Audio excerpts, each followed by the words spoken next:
सुप्रभात बच्चों। आज के ऑनलाइन क्लासेस में मैं अनामिका पांडे आप लोगों का स्वागत करती हूँ। आज हम व्याकरण संबोध के अंतर्गत पाठ 4 शब्द विचार भाग 1 पढ़ेंगे व समझेंगे।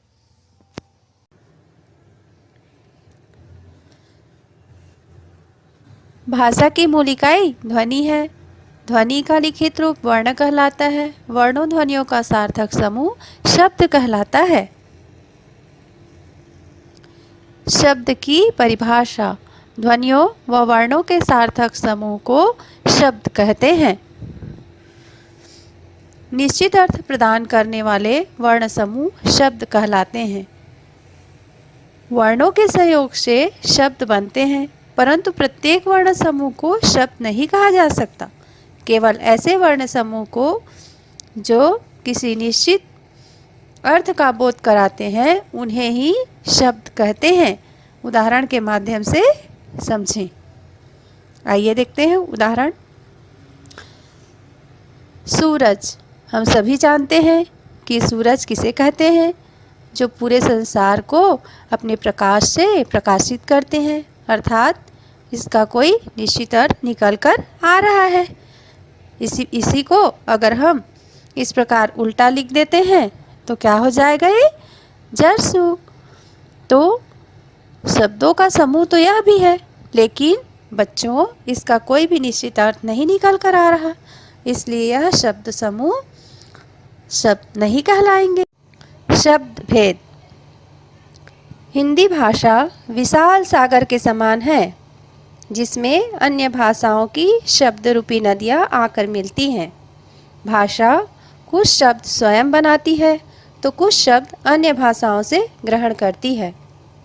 इसीलिए शब्दों का वर्गीकरण 4 आधारों पर किया जाता है। शब्द भेद का पहला रूप है उत्पत्ति के आधार पर, दूसरा है रचना के आधार पर, तीसरा है अर्थ के आधार पर और चौथा है प्रयोग के आधार पर। पहला है उत्पत्ति या शोध के आधार पर। उत्पत्ति को शोध भी कहा जाता है, इसलिए हम दोनों को एक साथ समझें। उसका नाम एक ही है। पहला है तत्सम शब्द, दूसरा है तद्भव शब्द, तीसरा है देशज शब्द, चौथा है विदेशी शब्द और पांचवा है मिश्रित या संकर शब्द। आइए देखते हैं। पहला तत्सम शब्द। जो शब्द संस्कृत से ज्यों का त्यों हिंदी में आए हों तत्सम शब्द कहलाते हैं। उदाहरण के लिए देखते हैं। अग्नि, पृथ्वी, सूर्य, स्वर्ण, कृषक, वानर आदि।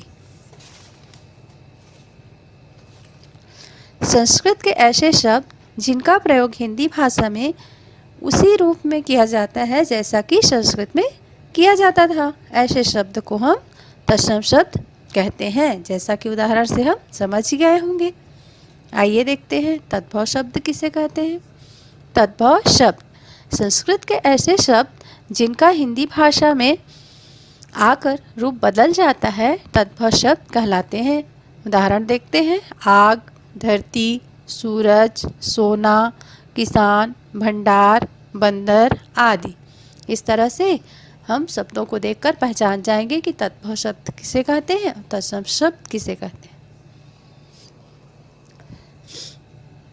अगला है देशज शब्द। इसके नाम से ही पता चलता है देश धन जा, अर्थात देश में जन्मा। जो शब्द देश के विभिन्न प्रांतों, जातियों, बोलियों से हिंदी भाषा में आए हैं वे देशज शब्द कहलाते हैं, जैसे कि खटिया, लोटा, लाठी, पगड़ी आदि। ऐसे शब्दों को हम अपने घर के बोलचाल में भी प्रयोग करते हैं। तो ये शब्द क्या है? देशज शब्द। विदेशी शब्द। जो शब्द विदेशी भाषाओं से हिंदी में आए हैं वे विदेशी शब्द कहलाते हैं, जैसे अरबी, फारसी, तुर्की, पुर्तगाली, अंग्रेजी, ग्रीक, फ्रेंच आदि। आइए इसे उदाहरण के माध्यम से समझें। पहला उदाहरण है अरबी। अरबी से आए शब्द फायदा, फौज, गैर, तूफान। अक्सर अरबी शब्दों में नुक्ता चिन्ह लगे रहते हैं। जो कि हमें फा में नज़र आ रहे हैं। फारसी अंगूर, खरगोश, अचार, खून। तुर्की रुई, कुली, बाबा। पुर्तगाली से तंबाकू, प्याला, साबुन। इसी प्रकार अंग्रेजी से मास्टर, स्कूल, कोर्ट। ग्रीक से दाम, सुरंग, चाय। फ्रेंच से कूपन, कारतूस। इस तरह से अनेक प्रकार से अनेक जगहों से हमारी हिंदी भाषा में विदेशी शब्द आए हुए हैं। मिश्रित या संकर शब्द। जो शब्द दो भिन्न भाषाओं के शब्दों से मिलकर बनते हैं वह संकर शब्द कहलाते हैं। उदाहरण, अंग्रेजी और हिंदी से मिलकर बने हैं टिकट घर, जिसमें टिकट अंग्रेजी शब्द है और घर हिंदी शब्द है। इन दोनों के मेल से बना टिकट घर ये कहलाते हैं संकर शब्द या मिश्रित शब्द। इसी प्रकार अन्य उदाहरण देखते हैं। घड़ी साज हिंदी और अरबी से बने शब्द हैं। घड़ी हिंदी शब्द और साज जो है अरबी शब्द। इस प्रकार से दोनों मिलकर बना है घड़ी साज। मांग पत्र, मांग पत्र भी हिंदी और संस्कृत के मेल से बने हैं, इसलिए यह भी मिश्रित शब्द या संकर शब्द कहलाते हैं। हिंदी और फारसी से मिलकर बना है उड़न तस्तरी। वर्षगांठ भी हिंदी और संस्कृत के मेल से बना हुआ है। इसी प्रकार सजा प्राप्त, सजा प्राप्त में सजा फारसी है व प्राप्त संस्कृत शब्द है। इस तरह से हम मिश्रित या संकर शब्द को पहचान सकते हैं। रचना के आधार पर शब्द के 3 प्रकार हैं। पहला है रूढ़ शब्द, दूसरा है यौगिक शब्द, तीसरा है योग रूढ़ शब्द। सबसे पहले जानते हैं रूढ़ शब्द किसे कहते हैं।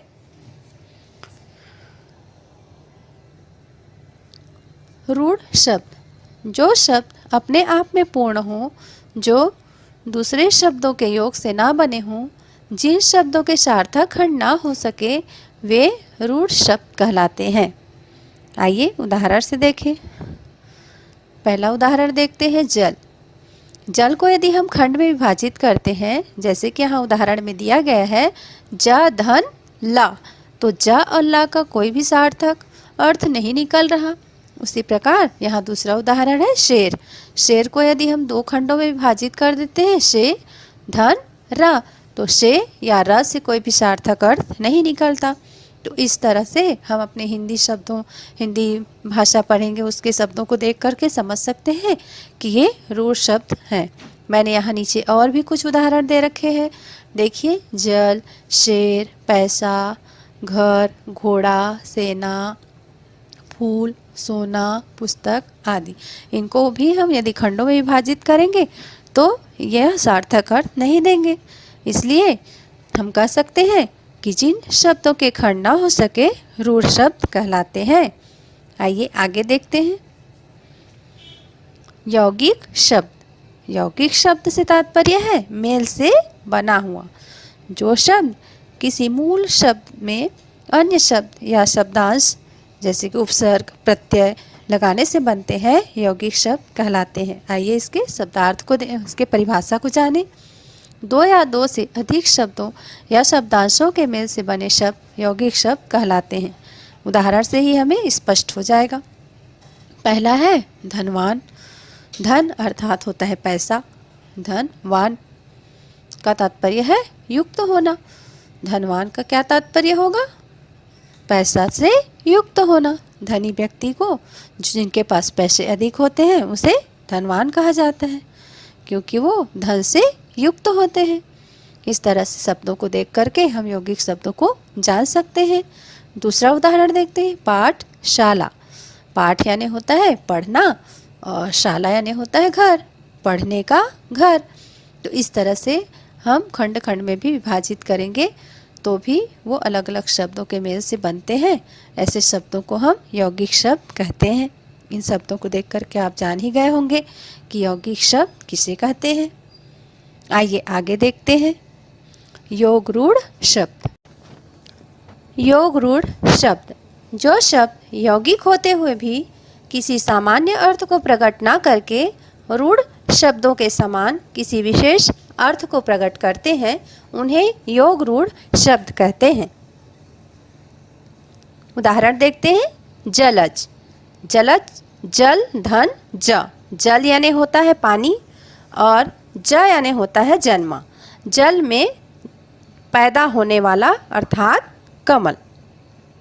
जल में खिलने वाले अनेक फूल हैं, अनेक जीव जंतु हैं, लेकिन हम जल में पैदा होने वाले जीव या खिलने वाले अन्य फूलों को हम जलज नहीं कह सकते, क्योंकि जलज कमल फूल के लिए रूढ़ हो चुका है। लंबोदर, लंबा धन उदर अर्थात बड़े पेट वाला। बड़े पेट वाला अर्थात गणेश जी। इसी प्रकार लंबोदर शब्द भी गणेश जी के लिए रूढ़ हो गया है।